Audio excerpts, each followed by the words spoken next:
Hello everyone, welcome back once again to my YouTube channel. Today we are going to discuss the question related to symmetry. जो question है आपका symmetry से related, हम उसके बारे में आज डिस्कशन करने वाले हैं।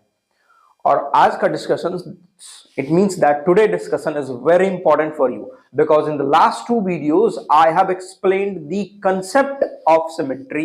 मैंने concept और कुछ questions भी उसमें समझाए थे कि किस में क्या करना है, और आपको प्रैक्टिस करने के लिए कहा था कि A से लेकर के Z तक के लाइन ऑफ सिमेट्री आप ड्रॉ करके चेक करेंगे कि क्या इसमें लाइन ऑफ सिमेट्री है या नहीं है।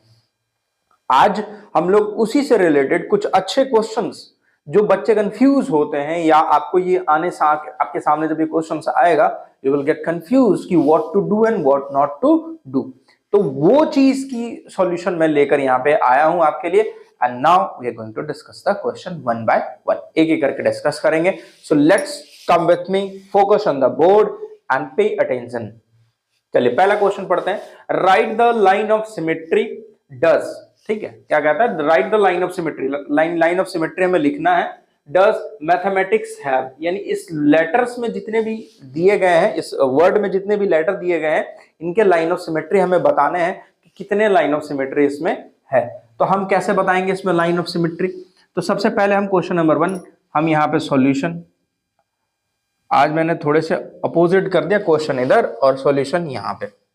मैथमेटिक्स वर्ड है तो सबसे पहले एक एक लेटर लिखते हैं और हम लोग इसका चेक करते हैं कि मैथमेटिक्स में कितने आएगा। MATHMATICS,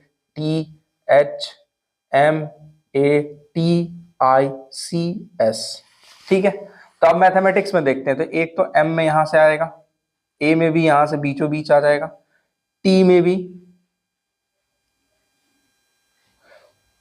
यहां पे सेंटर से, H में भी ऐसे और ऐसे, दो लाइन ऑफ सिमेट्री होते हैं। फिर M में, फिर A में, फिर T में, फिर I में, और फिर C में, और फिर S में। तो मैथमेटिक्स में कितने लाइन ऑफ सिमेट्री हैं? 1। A में कितने हैं? 2, ठीक है। T में कितने हैं? 1। H में कितने हैं? 2 लाइन ऑफ सिमेट्री। M में कितने हैं? 1 लाइन ऑफ सिमेट्री, ठीक। A में कितने हैं? 1। T में कितने हैं? 1, ठीक। और फिर आपका I में कितने लाइन ऑफ सिमेट्री हैं? तो 2। तो C में कितने लाइन ऑफ सिमेट्री हैं? 1। और S में कितने लाइन ऑफ सिमेट्री हैं? 1।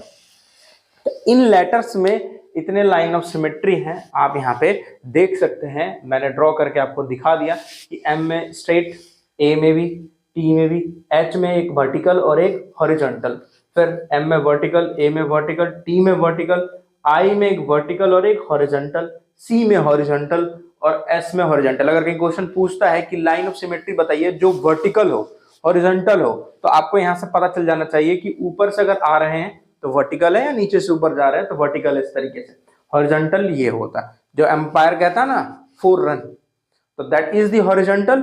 अब 6 के सिंबल बनाता है, दैट इज द आपका वर्टिकल वन, ठीक है। अब चलते हैं अगले क्वेश्चन में। कहता है draw line of symmetry if, अगर कहता कंडीशन लगा दिया कि इफ, यानी इसके लाइन ऑफ सिमेट्री ड्रॉ करना है अगर हो पाएगा तो हम पहले इस इमेज को देखते हैं। अगर हम यहां से ड्रॉ करें तो ये इमेज जो छोटा दिख रहा है और ये बड़ा दिख रहा है, तो ये लाइन ऑफ सिमेट्री होगा? बिल्कुल नहीं होगा। अब एक ऑप्शन बचा है हमारा यहां से, हाँ सर ये लाइन ऑफ सिमेट्री यहाँ पे आपका हो गया, ठीक। तो एक लाइन ऑफ सिमेट्री यहाँ पे आपका ये हो गया, क्वेश्चन नंबर 2 का A,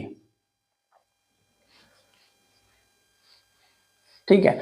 और ये जो इमेज है आपका, एक्चुअली में ये इमेज जो है ना काइट का है, तो काइट में कितने लाइन ऑफ सिमेट्री होते हैं? 1। ये आपका एक कर्व सा पिक्चर है, तो क्या हम इसमें लाइन ऑफ सिमेट्री हम ड्रॉ कर सकते हैं?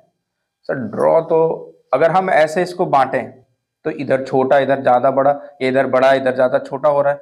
अगर हम इसको ऐसे डिवाइड करें तब भी नहीं होगा, तो इसमें नो लाइन ऑफ सिमेट्री आएगा, नो लाइन ऑफ। ये आपको लग रहा होगा कि ये S है, लेकिन एक्चुअली में ये S जैसा बराबर नहीं है। S क्या होता है आपका? वो कंप्लीटली इक्वल होता है दोनों साइड से, ठीक है। इधर भी इक्वल, इधर भी इक्वल, तो इसलिए हम इसको बांटते हैं तो ये बराबर भागों में बढ़ता है। लेकिन यहाँ पे देखो, यहाँ एरिया ज्यादा है और इसका कम है, तो ये S शेप में लग तो रहा है लेकिन S है नहीं एक्चुअली में ये, तो इसके नो लाइन ऑफ सिमेट्री हो गया। ठीक है, अब चलते हैं जरा क्वेश्चन अगला आते हैं, और ये क्वेश्चन बड़ा ही मजेदार है। देखिए क्वेश्चन को जरा ध्यान से। The number of lines of symmetry in protractor, बोलता है लाइन ऑफ सिमेट्री बताइए प्रोटेक्टर में। अब सोचेंगे सर ये प्रोटेक्टर क्या होता है, तो प्रोटेक्टर यानी जो आपके कंपास में होता है वही प्रोटेक्टर है, जिसे हम लोग हिंदी में चांद भी कहते हैं।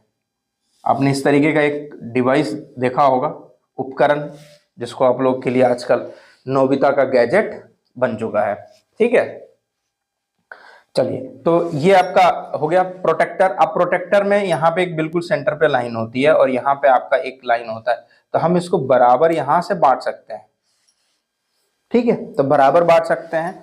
तो number of line of symmetry, ठीक है, line of symmetry in protractor, तो प्रोटेक्टर में कितने लाइन ऑफ सिमेट्री हो सकते हैं, तो only one line of symmetry. ये याद रखेंगे, वन लाइन ऑफ सिमेट्री, एक लाइन ही होगा सिमेट्री का प्रोटेक्टर में, ध्यान रखेंगे। अब बोलेंगे कुछ बच्चे सर हम इधर से बांट लेते हैं, लेकिन आप खुद देखो यहाँ पे होता है हमारा सेंटर में 90 डिग्री, यहाँ होगा आपका 0 और यहाँ होता है 180, तो 90 का हाफ करोगे तो ये आएगा आपका 180 का हाफ करते हैं तो 90 आता है ना, ये तो ये 90 और ये 90 आएगा।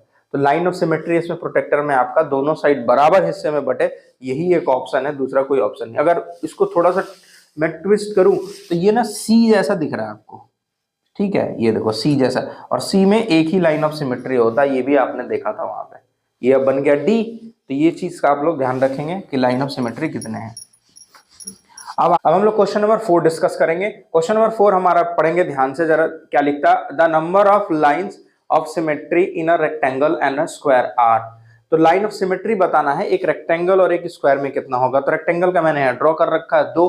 अब स्क्वायर का लाइन ऑफ सिमेट्री आप जरा ध्यान से देखेंगे, तो स्क्वायर में लाइन ऑफ सिमेट्री कितना होता है आपका, एक हॉरिजॉन्टल, वर्टिकल, हॉरिजॉन्टल, फिर इसके डायगोनल्स मिल जाते हैं और फिर ये एक दूसरे को बांट देता है, यानी 4। इसका आंसर आपका अनइक्वल लाइन ऑफ सिमेट्री होता है। तो इस चीज का ध्यान रखेंगे और आपका वहां पे चीजों को, क्वेश्चन को समझेंगे।